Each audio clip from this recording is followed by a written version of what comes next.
నాకన్య వచ్చేసా తెచ్చేసా. నాగేశ్వరం ఊదటం తప్ప ఇంకేమీ తెలియదు నీకు. పొయ్యి ఊదే కర్మ పట్టిందా? అక్కడ ఏంటి అలా రెచ్చిపోతున్నావు? నేను తెమ్మనవి తెచ్చావా లేదా? తెచ్చానండి బాబు. ఇదిగో ముక్క, ఇదిగో చుక్క. శభాష్. సారా నా చేతికిచ్చి నా కాడు తీసుకో. కాళ్ళేంటండి బాబు, మొత్తం అన్ని బిసికేస్తాను.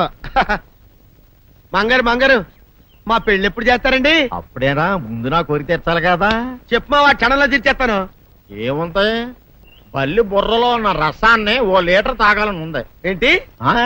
ఎద్దు కన్ను, దున్నపోతు గుండె, గుర్రం నాలక ఇవన్నీ తీసుకొచ్చి శనికాల మీద వేసి రంగరించి ఉప్పు కారం జల్లి కటకముక్క మాంసం తీసుకొచ్చి దీంట్లో కలిపి ఉడికించి బటన్ అదేంటమ్మా తిమింగలం మాంసం, అదే తిమింగలం పాలతో చేసిన పాయసంతో కలిపి తింటా నా సామి రంగా. బాబు గారు అయ్యా, ఇదేం బాలేదయ్యా. ఏంటని అనేది? ఈ బుల్లోని మరీ అంత ఏపుతుండే ఏం బాలేదు. ఏంటే ఆయన చూసిన తర్వాత నీ మనసు దిల్కుష్ అయిపోయిందా? అవునయ్యా, ఆ బుల్లోని ఏడిపించింది చాలు గాని మా ఇద్దరికి ముడిట్టే. నీకు ఇష్టమైతే నాకే ఇష్టమే అమ్మడం. ఆ నువ్వు సంగతి మర్చిపోకు. నువ్వు నాకు కనివైన బేమలో ఉన్నాడు. నీ పెళ్లి అయ్యాక కొంతకాలం సంసారం ఏదాకా అనేదే బేమలో ఉంచాలి, లేకపోతే నీ బతుకు అదిగో అలా బూడిద పోలు అయిపోతాయి. నాగకన్యా, ఓహోయ్ ఓహోయ్ ఓహోయ్, నా నాగకన్య నాకు దక్కించండి. మీ మేలు జన్మలో మర్చిపోను. ఇదిగా నా మేలు మర్చిపోయినా పర్వాలేదు గాని ఓ సంగతి మాత్రం మర్చిపోకం. ఏంటండి? నా కూతురు పెళ్ళయ్యాక దాని కంటమటగానో నీటి చొక్కన కారిందో కాట్లే పెట్టా కారణమనండి. శబాష్ శబాష్, అయితే నీ షాదీ రేపారా? నాకన్యా. అమ్మా, నాన్న, గౌరీ బయటికి రండి. నా పెళ్ళాన్ని తెచ్చా. ఏంటమ్మా అలా తడిసిన చెక్కలా బిగుసిపోయారు? నేను ఇన్నాళ్ళు చెప్తూ వచ్చానే నా కోసం నాగసుందరం వెతుక్కుంటూ వస్తుందని. ఇదే ఫ్రెష్ గా పాతాళం నుంచి వచ్చింది. సర్పసుందరి పెళ్లి చేసుకుని వచ్చా. నమస్కారం అత్తయ్య గారు. అమ్మా అమ్మా, ఇదేవతా నీకు టోపీ వేసిందిరా నాయన. ఏమండి ఏంటి మిమ్మల్ని అనేది అంటుంది? అంటే నువ్వు నాకు టోపీలా ఉన్నావనన్నమాట, అంటే కిరీటంలా ఉన్నావనన్నమాట. రామచంద్ర, ఇదేమిటే? అయ్యో, నా కొప్ప మురిగింది. లంగాయత్ మొహమ్మద్ తీసుకుంటావంటే? దించవే. ఇది మా నాగులో కాసారం. పావుగా ఉంటే తోకెత్తి నెత్తి మీద పెట్టుకునేదాన్ని. మనిషిగా మారాను కాబట్టి లంగా అయితాను. నా గ్రహచారం ఇదే ఆచారమే. అవును, పెళ్ళయ్యాక మేము పరాయి మగాడి మొహం చూడకూడదు. చూస్తాయే సీపాడు పరాయి మగాడిని ఎట్టగండి చూసేది. సిగ్గు ఏమి సిగ్గే? నువ్వు లంగాయత్ మొహమ్మద్ వేసుకుంటే అమ్మో నేను చెప్పలేను దేవుడు. సిగ్గులేదా? చూసినట్టు నాకు తెలియదు కదా. నోరు మూసుకొని అమ్మ కడుపు మాడ. నీ లాజిక్ నట్టేట్లో కలవా? నీకు ఈ ఆచారం ఉందని తెలిస్తే ఊళ్ళో వాళ్ళందరూ పొద్దున లేచి నా ఇంటి ముందు నిలబడతారు. నువ్వు వాళ్ళని చూసి లంగా పైకి ఎత్తితే అమ్మో నాన్న నువ్వు వెనక తీసుకుంటూ లోపలికి వెళ్ళు. వెళ్ళాడు దించు. నాగులు, నా కోసం ఈ ఆచారం మార్చుకోలేవా? కట్టం నీకు ఇట్టలేత చెప్పు, నేను మా నాగలోకానికి వెళ్ళిపోతా. వద్దులే, పరాయి వాడిని కంటపడకుండా నేనే చూసుకుంటాను. పద లోపలికి.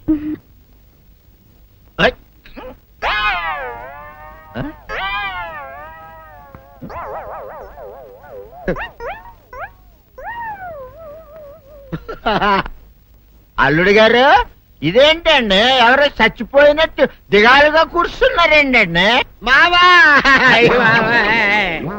అల్లుడు నా బేటీకి ఏమీ కాల. 300 కప్పలు తిన్న పావులాగా నిగడ తీసుకొని పడుకొని ఉంది. చూపిస్తా పద. చూడు.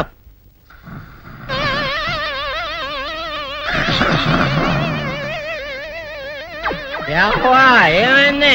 పొద్దున్నే 10 కోడిగుడ్లు 10 లీటర్లు పాలు తాగటం, తెల్లకిలా పడుకోవటం. మధ్యాహ్నం బండి అన్నం తింటాం, తెల్లకిలా పడుకోవటం. రాత్రి వరకు ఇదే పరిస్థితి. మధ్యలో కర్ర తీసుకుని కొట్టినా లేవదు. మా అమ్మ ఇంటి పని చేయదు, నా ఒంటి పని చేయదు.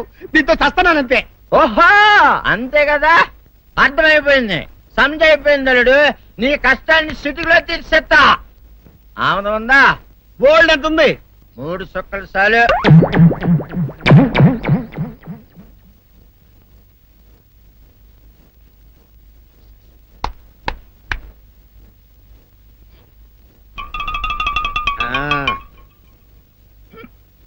అల్లుడు చెప్పు, ఇప్పుడేం పని చేయాలి? ఉదయం లేవగానే ఇల్లు వాకిలి చిమ్మి రంగవల్లులు దిద్దటం, ఇంట్లో వాళ్ళ బట్టలన్నీ ఉతకటం, వంట వార్పు చేయడం. అంతేనా? అంతే మామ, నీ మీసమదొట్టు. ఏడు సుబ్బమ్మ ఉఠో లేచి నీ కాలు అందరి మీద బయట కట్టా బయటికి దాలో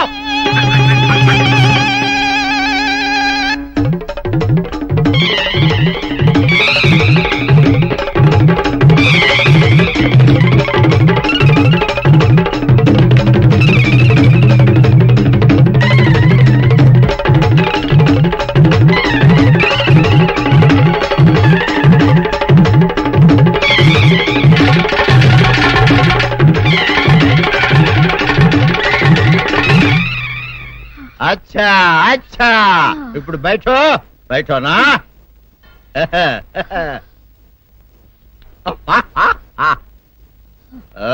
అల్లుడు ఇప్పుడు అందరికీ సంతోషమే కదా సంతోషమే. అమ్ముడు వెళ్ళొస్తా వెళ్తూ మామ నీ కూతురు ఇంటి పని అంతా శుభ్రం చేసింది అది అంటే అది మరి ఆ పను నీ పైన ఓహో అర్థమైంది అల్లుడు అర్థమైంది అల్లుడు రాత్రికి శోభనంగా అందంగా అలంకరించుకో ఆ తర్వాత నేను చూస్తా ఆ శ్రమ నీకెందుకులే మావా సాధారణంగా అల్లుళ్ళు కట్నం కింద కార్లు స్కూటర్లు వాచీలు ఉంగరాలు అడుగుతారు కదా నేను నిన్ను ఇప్పుడేమైనా ఏమైనా అడిగానా మావా ఏం అడగాల ఇప్పుడు ఓ చిన్న చిరుకాన కోరతాను కాదనకుండా ఇస్తావా మావా బిల్కుల్ తప్పకుండా ఇస్తావు కదా మావా ఓ నా మాట కాదనగను మావా అననా ఒట్టు ఒట్టా నీకు దండం పెడతా నీ డోలీ మావా ఎందుకు? నిన్ను తీసుకొని వాయించి మీ అమ్మాయి చేత పని చేయించుకుంటా ओहा ओहा क्या दिमाग है रे तुम्हारा बेटा बजाओ ले जाओ ये डोल अच्छा तरह बजाओ बजाता मावा तू जाओ तू जाओ जातू रे बजाता हूँ मावा सर्प सुंदरी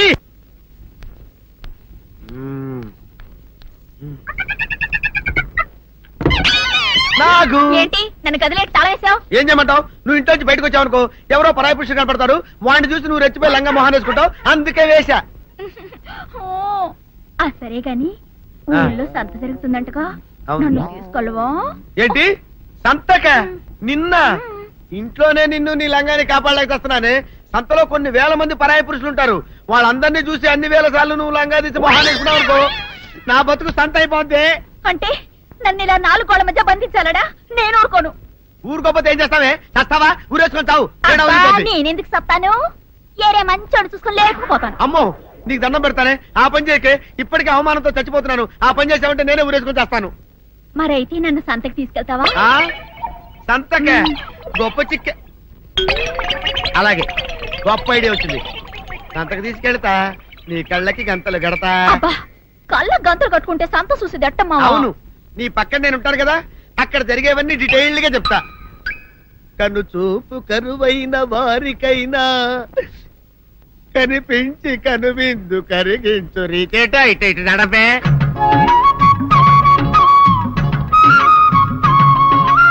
ఏంటండి మీ ఆవిడ హళ్ళకి హొత్తహచ్చారు?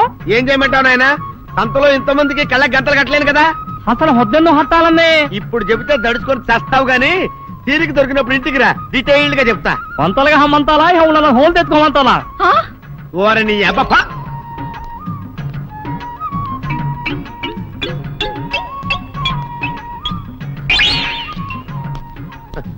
ఆ? ఆ? దొంగ దొంగ దొంగ పట్టుకోండి పట్టుకోండి దొంగ పట్టుకోండి పట్టుకోండి వదిలిపెట్టండి అయ్యయ్యో, పరాయి పురుషులు.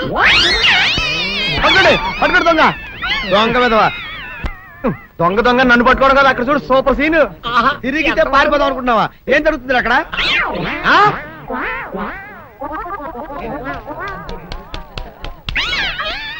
నిల్చు నిజమే అదనమ్మా పదండి అనండి నీతో లాభం లేదే నీకున్న లంగాలు చీరలని తగలబెట్టించేసి నీ చేత జీన్ ప్యాంట్ వేస్తే కానీ నాకు మనశ్శాంతి ఉండదు అదా అదా అదా అదవే బాబు గారు, ఏంటి చెల్లెలి పెళ్లి శుభలేక అవునండి, ఆగమేఘాల మీద అచ్చొత్తిచ్చానండి లగ్న పత్రికలు. తమరు దగ్గరుండి జరిపించాలి పెళ్లి. శుభం తప్పకుండా జరిపిస్తా ఇది అన్నట్టు పెళ్లి పనులకి ఎవరైనా మనుషులు తక్కువైతే చెప్పు నా కొడుకు బుల్లిరాజు గారిని పంపిస్తా చింతకాయం కాదు, మా ఇంటి నిండా బోల్డ్ మంది పనోళ్ళు పాలేర్లు. అసలే మాది ఇప్పుడు తొరల వంశం. వస్తానండి. అవతల బోల్డ్ మందికి వంచాలి లగ్న పత్రికలు. సెంతకాయలు అమ్ముకునేదానికి సిరిమాలత్యం పడితే సెంతకాయని చూసి సి వంకర టెంకరగా ఉంది, ఇదేం కాయా అని అడిగిందంట. అట్టుంది దీని కథ. డాడీ ఏంట్రా ఇది విషయం, ఇది కిరసనాయలు, ఇది తాడు. అర్జెంట్ గా చచ్చిపోవాలంటే ఈ మూడిట్లో ఏది బెటర్ చెప్పు డాడీ. ఈ ఇసం తాగి ఈ కిరసనాయలు మీద వేసుకుని ఈ తాడు ఊరేసుకుని అగ్గిపుల్ల లపక్కన వెలిగించుకున్నారనుకో టపక్కన ఎగిరిపోతారా. అవును, ఎంతకీ ఈ ఏర్పాట్లన్నీ ఎవరి సాగు కోసమో? నేనే ఆత్మహత్య చేసుకుందాం అనుకుంటున్నాను. ఉరి, ఉరి, ఉరి, ఉరి, ఉరి, ఉరి. నా బావి పేసినంట నువ్వు బతికొండంగానే నీ ముఖం పగలు చూస్తే రేత్రి కల్లోకి వస్తుంది. అట్టానికి నువ్వు సచ్చి దెయ్యమయ్యావనుకో దెయ్యాలు కూడా బెదిరి సస్తాయి. నువ్వు సచ్చకరా చచ్చుతా. సచ్చకరా. నేను చచ్చుతా. అయినా అంత అర్జెంట్ గా సత్తాల్సిన కారణం నీకేంట్రా ఇప్పుడు? ఎందుక నేను ఆ పిల్లని లవ్ చేశా. ఆ పిల్లను నేను పెళ్లి చేసుకుంటానంటే నువ్వు నో అంటావు. నేను నీ మాట వినను అంటే ఆ ఆస్తి కవర్ ఎవరికైనా ఇచ్చేస్తాను అంటావు. నువ్వు ఇచ్చేసే ఆస్తి కవర్ కంటే నేను ఇచ్చేసిన మనసే నాకు ముఖ్యం. అందుకే నేను చచ్చుతా. అదే విషయం. ఓరి నా బొగ్గుకొండ, నువ్వు ప్రెసిడెంట్ అవడం నాకు కావాలి గాని పేడెత్తుకునే అమ్మాయిని తీసుకొచ్చి నానా నేను దీన్ని ప్రేమించాను అని చెప్పు, నేను చేయకపోతాను. అవును, ఎంతకే ఎవరమ్మాయి? ఒకటే అట్లా సిగ్గుపడబాకరా, చాలా సండాలంగా ఉంది. ఎవరో చెప్పు. అది అది జానకమ్మ. ఏంటి జానకమ్మ? అమ్మా నీ గని పిచ్చిగా నెక్కిందంట్రా. నా వయసావిని నువ్వు ప్రేమించడమేట్రా? ఛీ, జానకమ్మ కాదు డాడీ, ఆవిడ మనవరాలు సౌందర్యను ఆవిడ మన నా ఎదుకుల్లో నా బొగ్గుకొండ కదే. రే జానకమ్మ గారితో ఇయ్యమందడం అంటే నేను మాత్రం కాదంటని చెప్పు. వెంటనే వెళ్ళి వాళ్ళతో మాట్లాడి ఆ ముఖరథం పెట్టించుకొస్తా. అబ్బా కింద ఒత్తులు తీసేసి ప్రాణాలు తీసేస్తున్నావు డాడీ. ముఖరుతం కాదు డాడీ, ముహూర్తము. ముహూర్తము అదేలా ముఖరథము, అదే పెట్టించుకొస్తా. డాడీ నేను ఇంకో డాడీ కాకుండా నీకే పుట్టినందుకు నాకు పిచ్చి హ్యాపీగా ఉంది డాడీ. ఆనందమానందమాయనే ఈ అందగాడు పెళ్లి కొడుకాయనే. తాతబ్బాయి గారు, ఈ శుభ సమయంలో మీకు విషయం చెప్పాలండి. మా బుల్లిరాజు గారు పుట్టినప్పుడు నా గురించి డాడీ చెప్పు చెప్పు చెప్పు. మా బుల్లిరాజు గారు పుట్టినప్పుడు మా ఆవిడికి పురుడు పోసిన మంత్రసాని ఈయన చూసి పుట్టింది పంది పిల్లేమో అనుకుని అని అడిచి ముడిచిపోయిందండి. డాడీ ఇప్పుడు అవన్నీ ఎందుకు? ఊరుకోవా, మన జీవితాల్లో గొప్ప ఈ చిత్రాలు జరిగినప్పుడు 10 మందికి చెప్పుకోవాలా.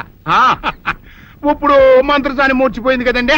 ఇకపోతే మా ఆవిడ ఎట్టండి సేపుల్లే నా కొడుకుని కన్నానని బెంగపడి పురిటి స్థానం అవ్వకముందే చచ్చిపోయిందండి. డాడీ నేను నీ కడుపున పుట్టపట్ట కదా నాకు ఈ ఫేస్ వచ్చింది. నేను ఇంకొక నాన్నకు పుట్టిన అందంగా నన్ను పుట్టుండేవాడిని. ఇక చూడు, కాకి పిల్ల కాకి ముద్ర, నీ మొహం ఎప్పుడు నాకు ముద్దొత్తనే ఉంటుందిరా కన్నా. ఇకపోతే మా ఆవిడ చచ్చిపోయింది కదండి. ఈయన్ని ఎత్తుకోవడానికి వచ్చిన పని పిల్లలండి. ఈయన చూసి దడుచుకుని పరుగో పారిపోయేవారండి. అసలు ఈడికి ఈ జన్మలో పెళ్ళవుద్దా అని నేను ఈ ఆడవని రోజు లేదనుకోండి. అట్లాంటిది మా బుల్లిరాజు గారికి మీ అమ్మాయితో పెళ్లి కుదరటం నిజంగా మా అదృష్టం కదండి. ఎంత మాట, నీలాంటి వారితో వీమంతరం మా అదృష్టం. అలాగే అంత మాట్లాడతారు. పొంతులు గారు మొకరదం పెట్టేయండి. అయ్యా ఈనాటికి సరిగ్గా 4వ రోజుకు ఓ మంచి దివ్యమైన ముహూర్తం ఉంది. అయితే అదే కాయ చేసేయండి. ఏంటండి అట్లాగే ఏమనే మా ఓడికి పెళ్లి ఖాయమైతే మా నూరు దేవాలయంలో దేవుడికి అభిషేకం చేయిస్తానని మొక్కుకున్నానంటే ఆ అభిషేకం ఇలా జరిపిస్తున్నాను. మీరందరూ పెళ్లి కూతురు తీసుకుని తప్పకుండా రావాలి. అమ్మో జానకమ్మ, నువ్వు కూడా తప్పకుండా రావాలి. ఎంత మాట, తప్పకుండా వస్తాను. అట్లాగేనమ్మా. వస్తామండి.